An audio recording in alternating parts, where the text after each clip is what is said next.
তুমি শান্ত কিনা, আমরা শান্ত কিনা, এই প্রশ্নের উত্তরে কিন্তু আমি একটা কথা প্রথমেই বলবো, সেটা মেডিকেল টেস্টে ফেলতে।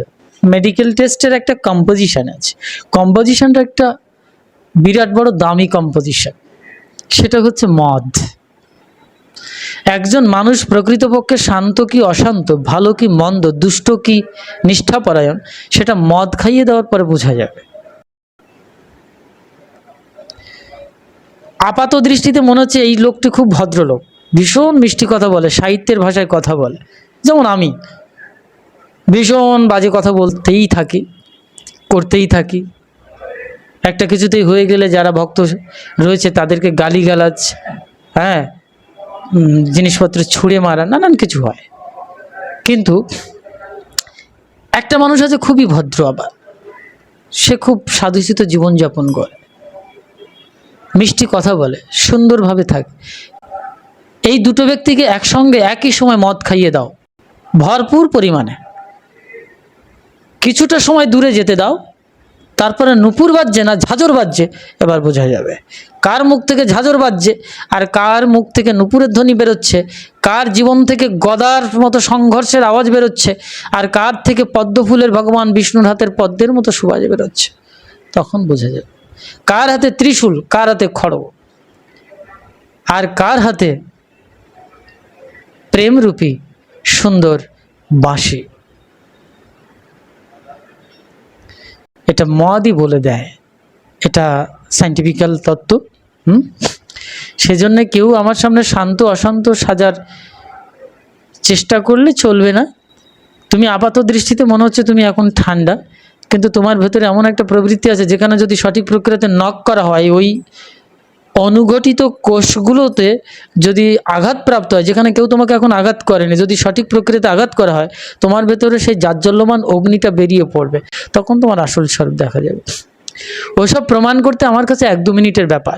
কে প্রকৃতপক্ষে শান্ত, ওই তো ও চেনে, তো ওরা চেনে। তো এখানে মাঝে মাঝে 2-1টা লেকচারের সময় একটা মেয়ে এসছে না, হ্যাঁ, কলকাতারই একটা মেয়ে এসছিল না, আছে, তো ও তো 6 বছর ধরে ওকে ট্রেনিং করেছে, তার ভেতরে এখনো শান্ত স্বভাব আসেনি, বাইরে এতটাই ও আসরিক বৃত্তি সম্পন্ন, এতটাই চঞ্চল এবং এতটাই সিংহপ্রবণ, কিন্তু ওর ভেতরে একটা নির্মল ভাব আছে, বাইরে কিন্তু প্রচণ্ড।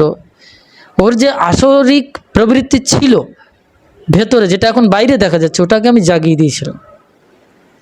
ও একটা সময় বাইরে চলতে পারতো না, ফিরতে পারতো না, কথা বলতো না, মিশতে পারতো না, অথচ কলেজে পড়ে, সায়েন্সের স্টুডেন্ট, কলকাতার মেয়ে, যথেষ্ট অ্যাডাল্ট এবং যথেষ্ট মানে ম্যাচিওর, তাই না?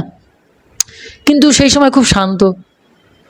কিন্তু যখন ও আমার সংস্পর্শে আসলো, তখন আস্তে আস্তে আস্তে বেরোতে শুরু করলো অনুঘটিত কোষের ভেতরে শান্ত স্বভাব না অশান্ত ভাব, যেটা 6 বছর ধরে এখনো সেই বীজ বেরোচ্ছে, যেটা সুপ্ত আকারে গুপ্ত ছিল,